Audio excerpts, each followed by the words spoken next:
ইউনূসের কাঁটা তারেক রহমান। প্রাক্তন প্রধানমন্ত্রী বেগম খালেদা জিয়ার ছেলে তারেক রহমান ১৭ বছর পর আগামীকাল বাংলাদেশে পা দিচ্ছেন। আর ঢাকায় গোটা বাংলাদেশ থেকে বিএনপি কর্মী সমর্থকদের ভিড়। তাদের আজকে থেকে উচ্ছ্বাস শুরু হয়েছে। ঢাকায় জমায়েত করছেন বিএনপি নেতা কর্মীরা।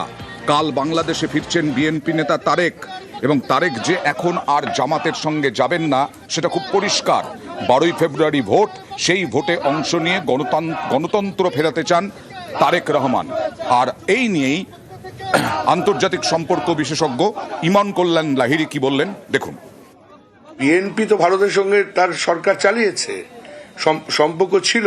আওয়ামী লীগ যেমন আমাদের সঙ্গে সম্পর্ক ছিল, ঠিক তেমনি বিএনপি যখন এসেছিল ভারত কি তার বিরোধিতা করেছিল?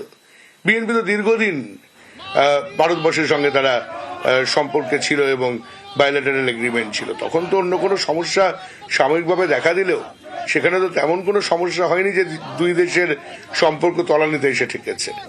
তারেক রহমান যখন আসছেন, এটা তো বড় থ্রেট, কারণ বিএনপি জিতে যাবে এই মুহূর্তে ইলেকশন হলে। যদি আওয়ামী লীগের বহু সমর্থক সেখানে আছে, তাদের তো জোর করে মুখ খুলতে দেওয়া হচ্ছে না, কিন্তু একই সঙ্গে বিএনপি যদি আসে, বিএনপি জিতবে। সেটা তো এই যে প্রধান ওখানে বসে আছে ইউনূস, তিনি তো চাইবেন না, তিনি চাইবেন কোনোভাবে ক্ষমতা দখল করে থাকবে।